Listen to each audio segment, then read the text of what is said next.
As the sun rose over the plain of Marathon, the fate of freedom, of democracy itself, of Western civilization, lay in the hands of a small band of Greeks.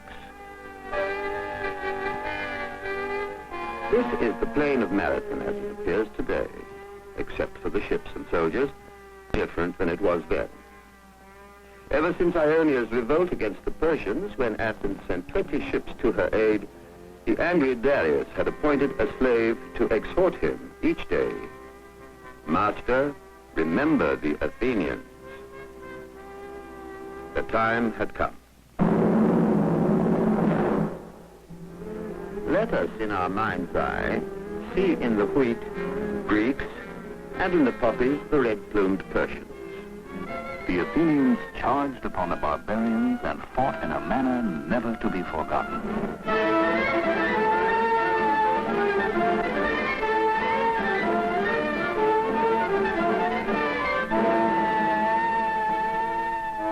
There fell in this Battle of Marathon, on the side of the barbarians, 6,400 men.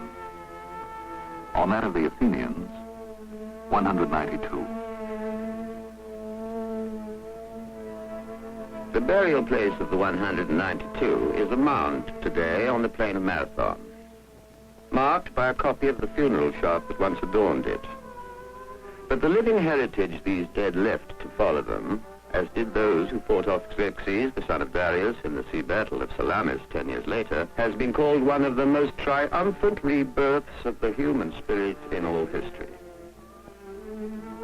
Greece, free in thought, free in speech, equal in law, found herself and entered upon her golden age, an age that was to survive the centuries between, to touch us all.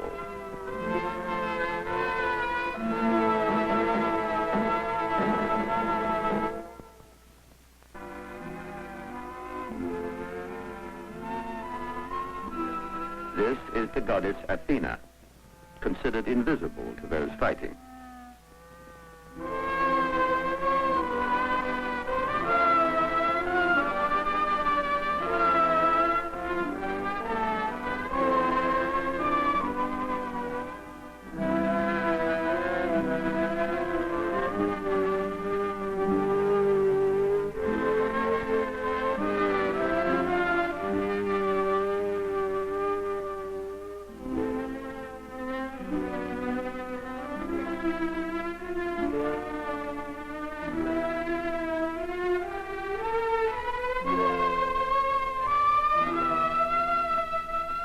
Strong, simple, straightforward. Nevertheless, these figures are but a preface to the perfection that was to follow.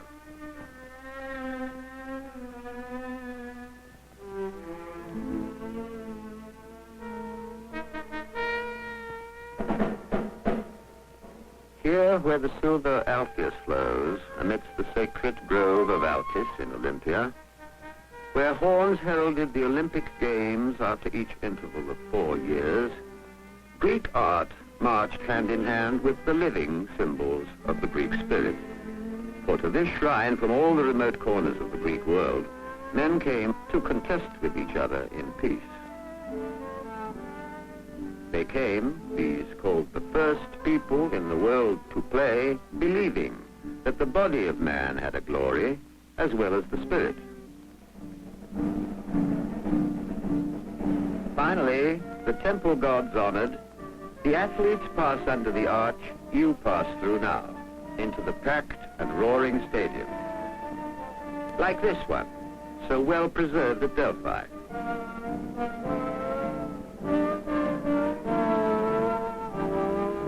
Stones still mark the spot where the runner crouched for the sprint, much as Sophocles described him. He heard the herald's shrill cry summon the runners. He rose in beauty glorious. All the people were hushed in wonder.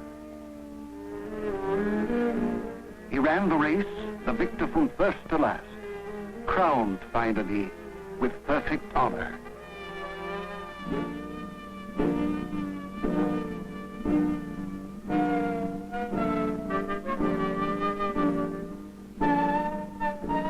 From such religious games, Greek art drew its inspiration, not only in the Golden Age, but on through the Hellenistic period that followed. The sculptor echoing the athlete.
Joining the sculptor, who praised the athlete in stone, was the poet, like Pindar, who sculpted his praise in words. With reins untangled, through the field of 12 fleet coursers, he shattered no strength of his gear. Blessed are you, that even after the huge toil, you have remembrance in mighty words. Among 40 charioteers who fell, you brought perfect your car through, and with heart unshaken are come home from the shining of the game's prizes to the city of your fathers. Such cities, as often, in pride, demolished a portion of their protective wall as token that they need have no fear with such sons as these. So highly regarded the games in the ancient Greek world.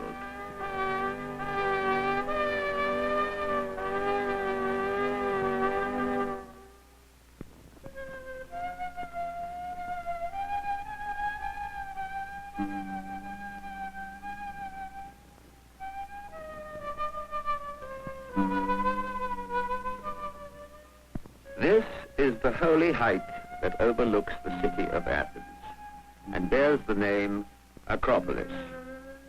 The Persian wars behind them, the Athenians began, under their great leader Pericles, and against the complaints of the other members of the League of Greek States, who protested that the money was meant for their defense, and not to betake Athens like some vain woman hung around with precious stones.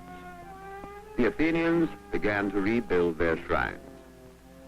In the doing of it, they left reflected in imperishable stone, wounded true by time and more modern wars, yet still breathing, deep majesty of the art, born of Athenian freedom and intellect. Let us tour the Acropolis with the ancient Greeks who saw it then. Pausanias, Herodotus, Plutarch, following the same path as they who came to the gods from the city below, singing hymns and in procession.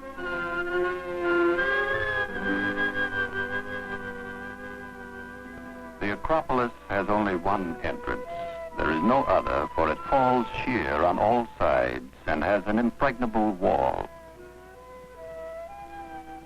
The propylaea have a roof of white marble, which in beauty and the size of the slabs has no equal in my time. To the right of the propylaea stands the Temple of the Wingless Victory, and this is the spot from which Aegis, seeing the black sails of his son's ship returning from Crete, which he thought signaled the loss of his son, to the jaws of the Minotaur, mistakenly jumped to his death. There is also on the Acropolis a temple of Erectus, called the Earthborn.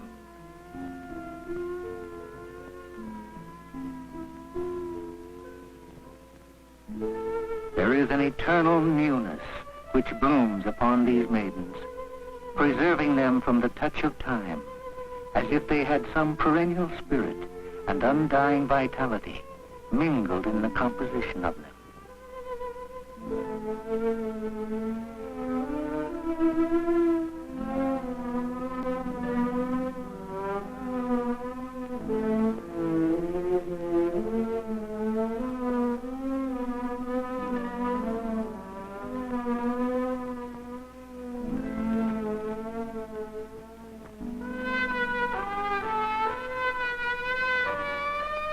From such quarries as these came the stone with which Greek hands shaped the crowning structures of the Golden Age, including the most famous building in the world, raised under the supervision of Phidias, the home of the goddess Athena, the Parthenon.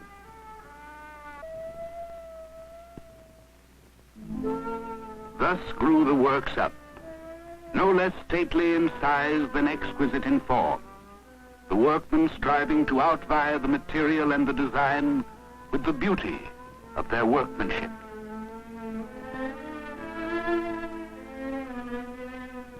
They brought pleasure and ornament to the city of Athens, and the greatest admiration and even astonishment to all strangers. Yet the most wonderful thing of all was the rapidity of their execution.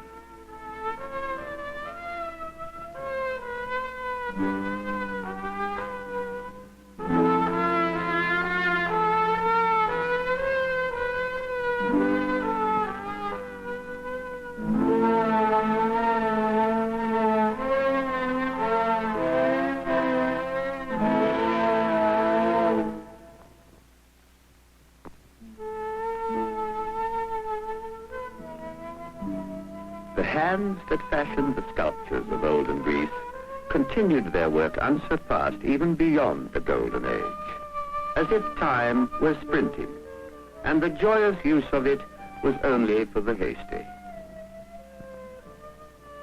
Each piece, simple in line, carefully proportioned, rich in nobility, had a harmonious wholeness about it, as if the artist were plumbing the very depths of the subject's personality with his own.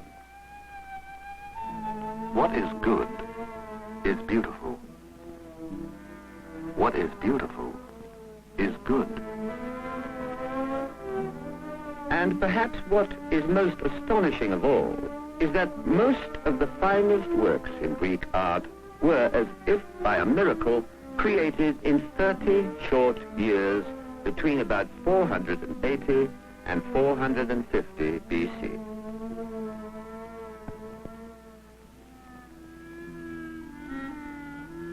Since the gods they honored with their art were as real to them as their friends, religion permeated all aspects of their lives.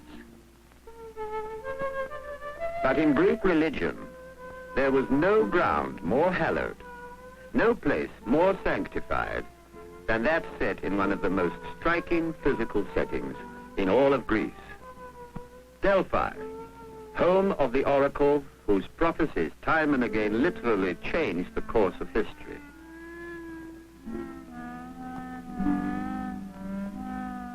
Here, under the protection of brooding Mount Parnassus, where two eagles, released by Zeus from opposite ends of the world, were believed to have met and hence determined the center of the earth, all Greek states came with equal rights, came to consult the oracle of Apollo.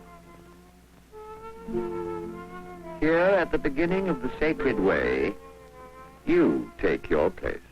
You come perhaps from miles away to seek the advice of the priestess. Continuing up the sacred way, you would have, in the old days, where now lie but fallen stones, enjoyed a myriad of wonders. The treasury of the Corinthians, renowned for their wealth, the chariot of the sun, the great altar of Apollo, and more. But soon you look up to behold in reverence the most sacred spot of all, that place on whose walls was carved the ancient Greek credo. Know thyself. Nothing in excess. Yes, the temple of Apollo.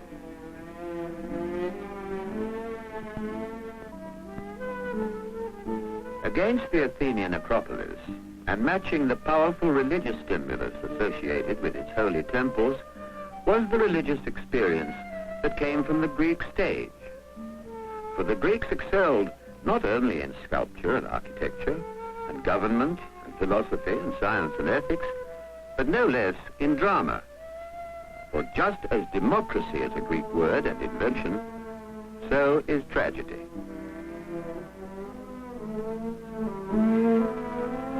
You are looking at the site where first were performed, during this same incredible 5th century B.C., the plays of Aeschylus, Sophocles, Euripides, and Aristophanes. Here to fill the seat, from all parts of Greece they came, on the holiday of Dionysus, god of fertility and wine and song, came to see the plays entered in competition. The theater is not now as it was then. Rather, it is from the time of Nero or later. But in such chairs as these sat the Athenian dignitaries, listening to the players and the chanting chorus that came from a stage since ornamented by the Romans.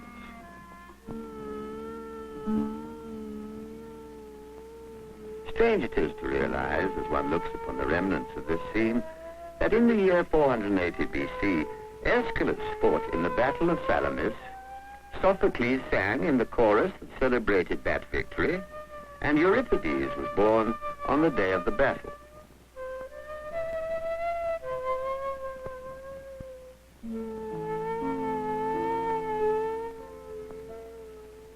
Gone are the crowds.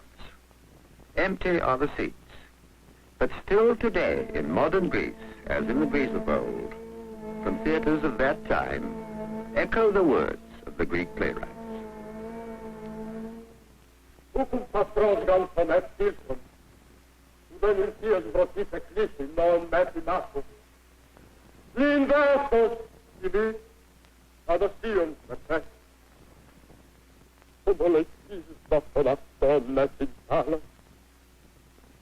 Here, in the best preserved theater of all, at Epidaurus, Greek actors speak the words of Sophocles in his tragedy of Oedipus the King, self-blinded in revulsion as he stands hopeless before a fate that had him, unbeknownst to himself, kill his father and marry his mother.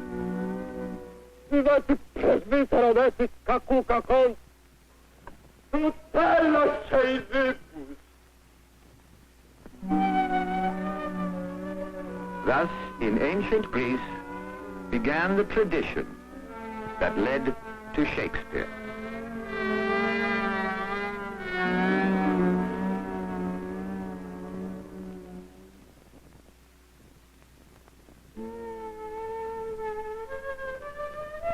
Just as a flower blooms briefly and dies, so the flowering genius of Athens, whose blossom was the splendor of ancient Greece, was soon to end. The beginning of the end came in 431 B.C. The two principal city-states of Greece, totalitarian Sparta and democratic Athens, grown rich and overbearing, met in the Peloponnesian War.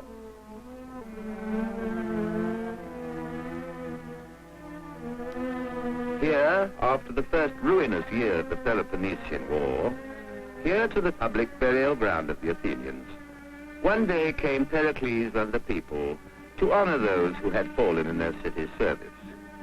Pericles, of whom it is said, In eloquence, no man could equal him.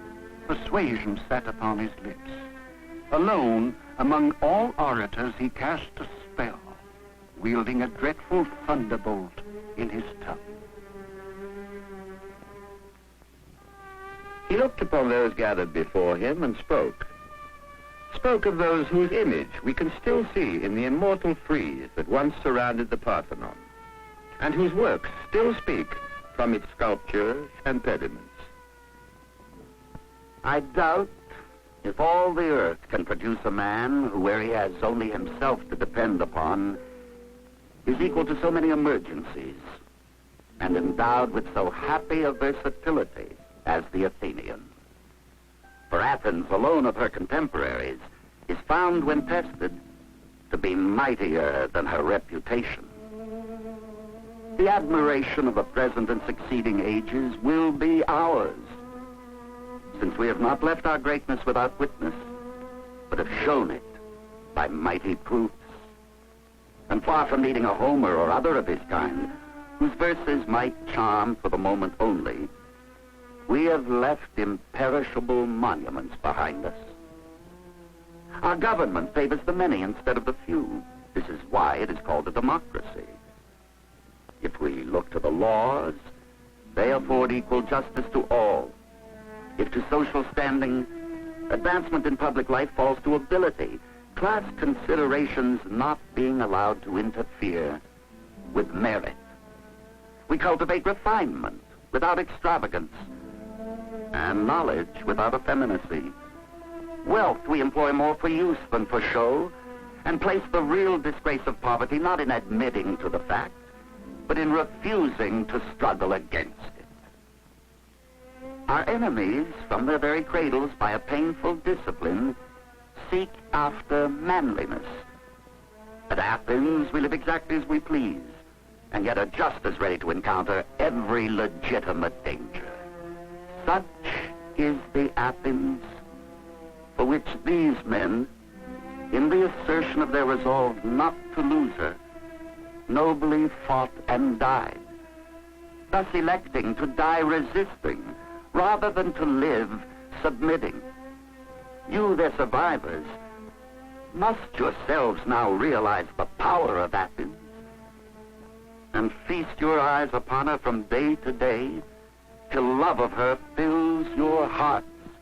And then when all her wonder shall break upon you, you must reflect that it was by courage, sense of duty, and a keen feeling of honor in action that men were enabled to win all this. These, then, take as your model, judging happiness to be the fruit of freedom and freedom of valor. My task is now finished.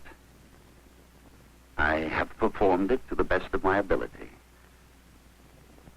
And now that we have brought to a close our lamentations for our relatives, let us depart.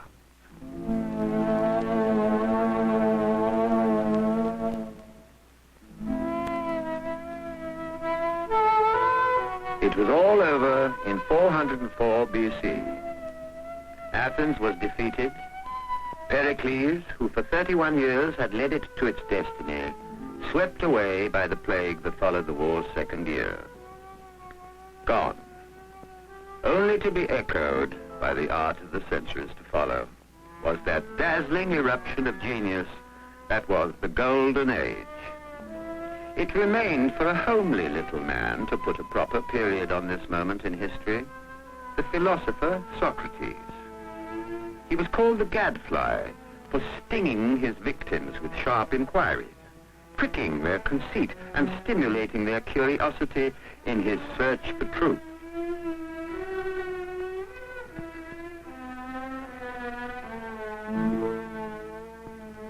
Here in the heart and marketplace of ancient Athens, whose streets he knew so well, he faced his judges in the year 399 B.C. on a trumped-up charge of corrupting the youth. Convicted by their votes, cast with such ballots as these, the only Athenian ever condemned for his opinion, he was given the choice of banishment or death by drinking hemlock. He chose death. But what the world knows now, they didn't know then. They could not kill Socrates. For spoken on this spot, his words, as his pupil Plato preserved them, come to us over the centuries as another treasure to match the art treasures of Greece, truly marking for the Athenians the end of an era of creative life. And for mankind, a peak it has yet to reach again.